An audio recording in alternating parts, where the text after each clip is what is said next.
If you have your Bibles, you want to turn back to the passage that John read first from Exodus chapter 20. We'll look at the fourth commandment.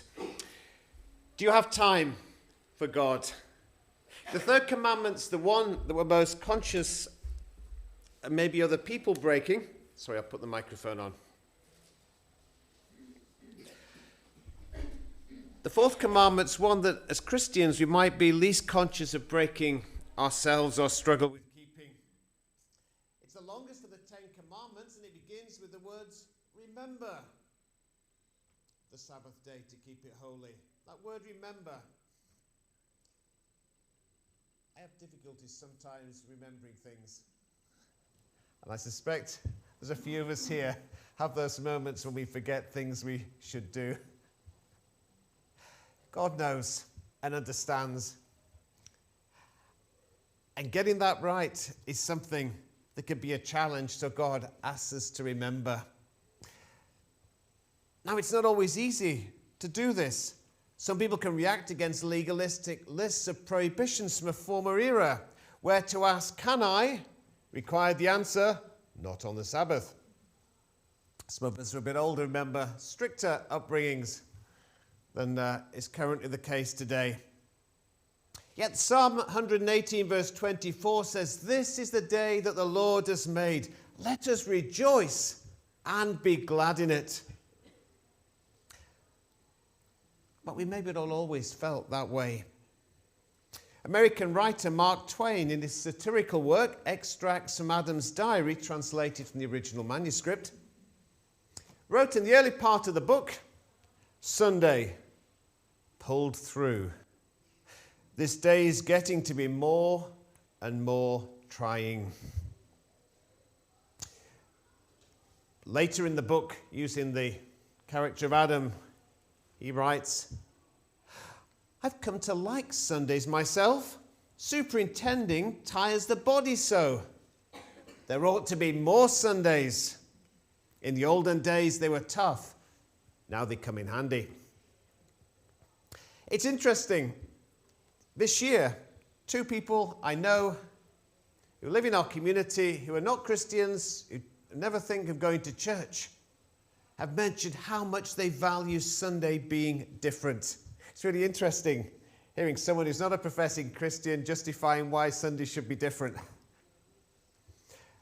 But it's the arguments about the balance of being able to do things with people who are special comes to the heart of that. But it's been harder the last 30 years in our country to separate the days because of things blurring from one day to another, with people having different work patterns. With technology, you can be contacted at whatever place you're located. And it's hard to keep it distinctive. Of course, the lines of work, the medical profession, the caring profession, and some others that have to work, and we've always been strongly in favor of that as Christians. So what does this commandment mean, and how can we live it? So what is it, the Sabbath? It's a foundation for society. The word is the idea of rest, to cease from regular activities, to take a break. God modeled that in creation. Genesis 2.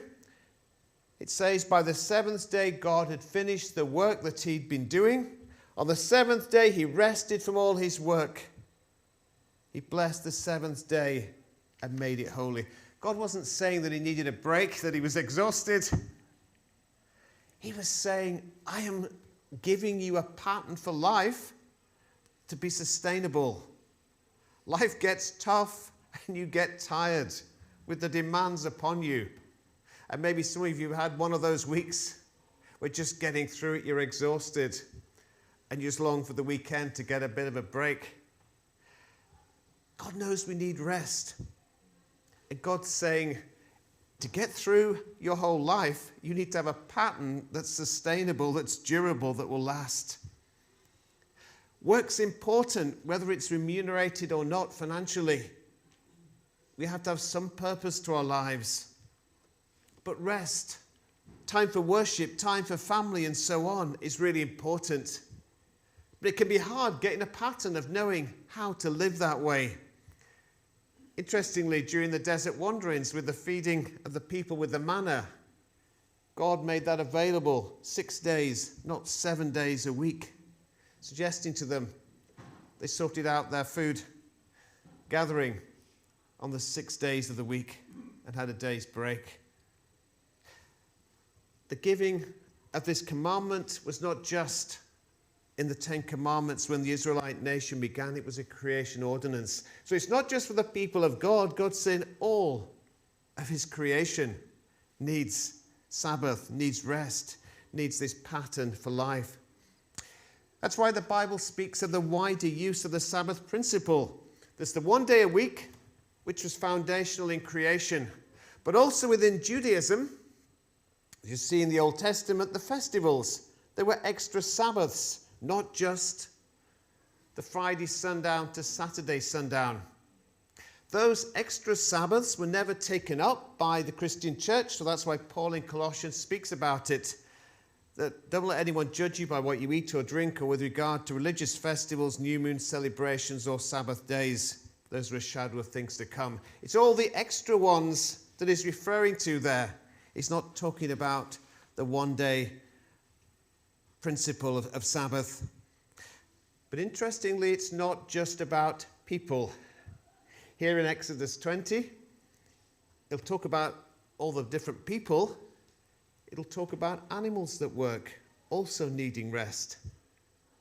But interestingly, in the book of Leviticus, chapter 25, about the land, caring for the environment, about stewardship of that environment, the soil.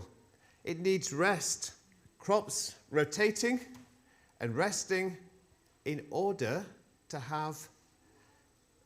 maximize fruitfulness and fertility for growing the crops and the fruit. It's taken humans many, many more centuries to actually get it and have set aside policies. And of course, there's criticism some decades ago when that was coming in, that farmers were being paid to do nothing. An ignorance of what set aside was meant to be about for the good of our society, for producing food effectively and caring for that environment.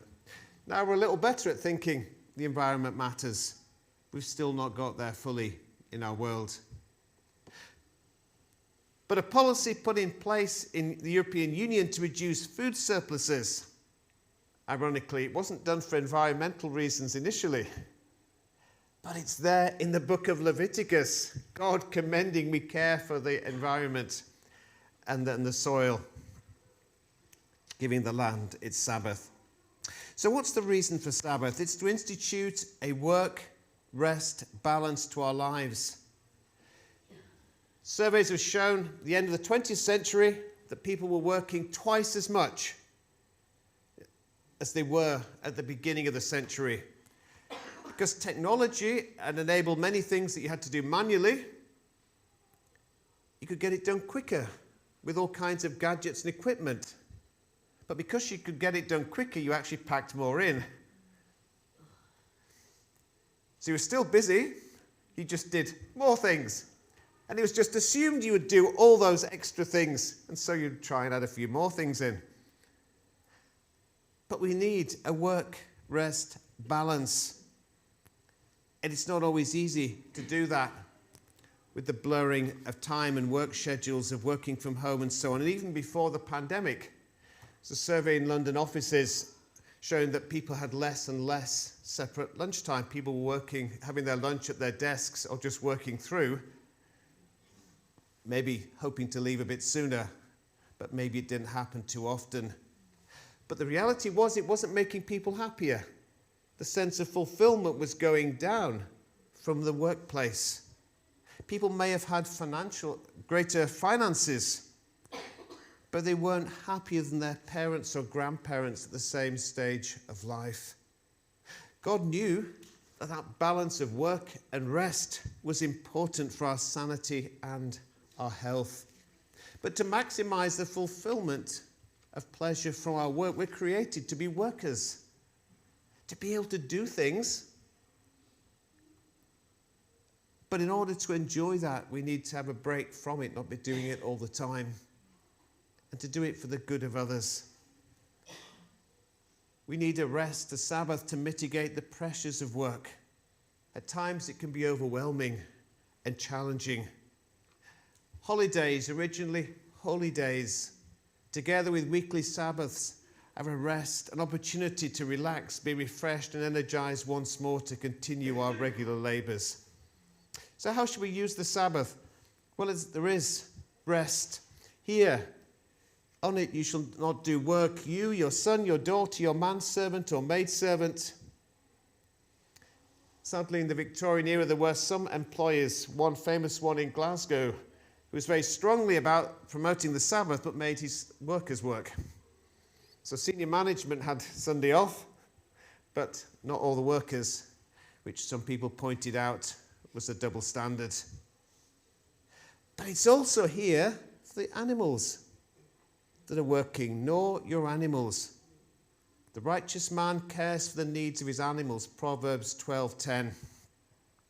Interestingly, Britain was the first country in the 19th century, as I think I've mentioned before, with the law about the welfare of animals, setting up the RSPCA. That got through the House of Commons some years before we'd agree that we had to care for our children. Only in Britain could that happen, that animals are deemed the higher priority. But we understand. But it's God's concern for the well-being of all. He's not a killjoy. He's actually doing it that we might flourish for our good. So safeguarding time to rest, time to be with families, maybe making time to phone relatives who live at a distance or friends, time to have a walk in a park or the beach, time just to do something different as part of our schedule that's outside the rat race to recharge our batteries.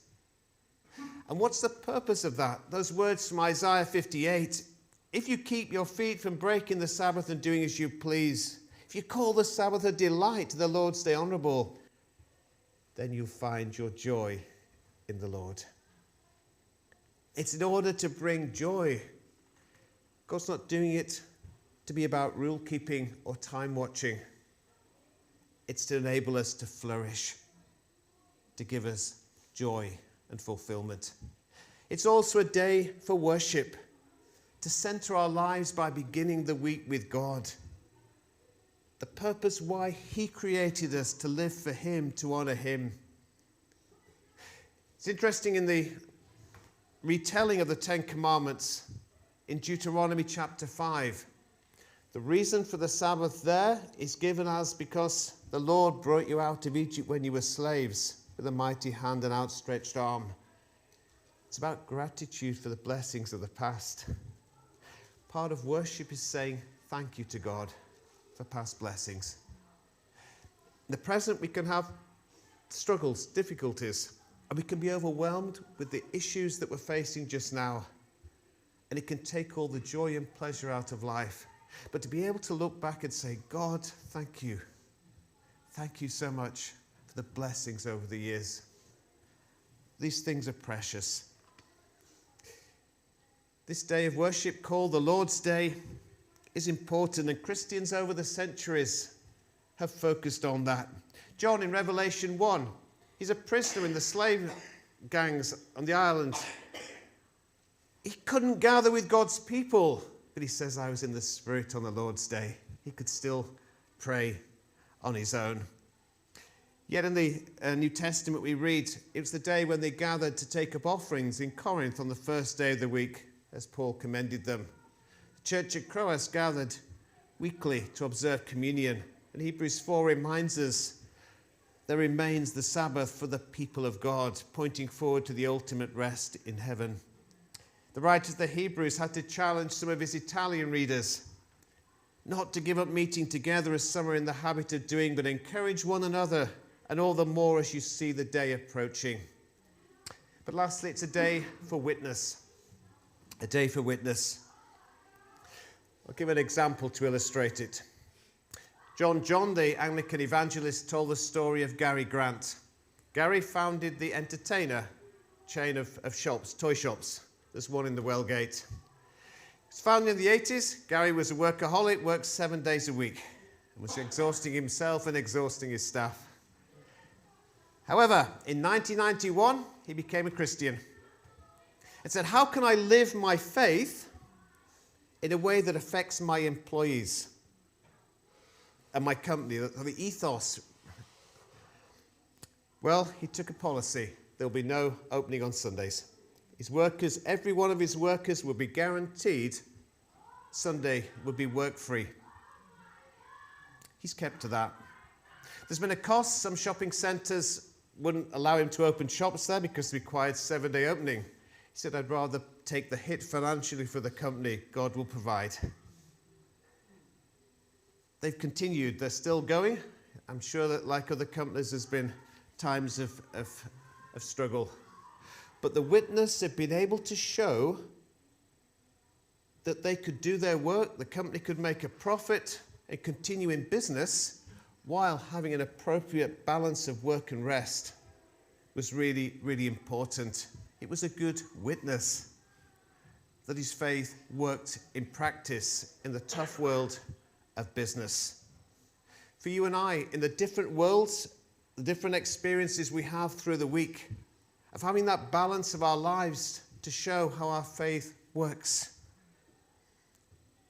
can be a witness for Jesus Christ. So our questions to reflection as we draw this message to a close. It'll appear on our screen. How is my current work-life balance?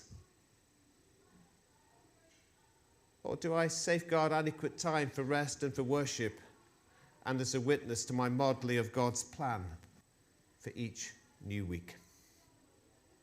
Let's take a few moments to reflect on these questions before we come to communion.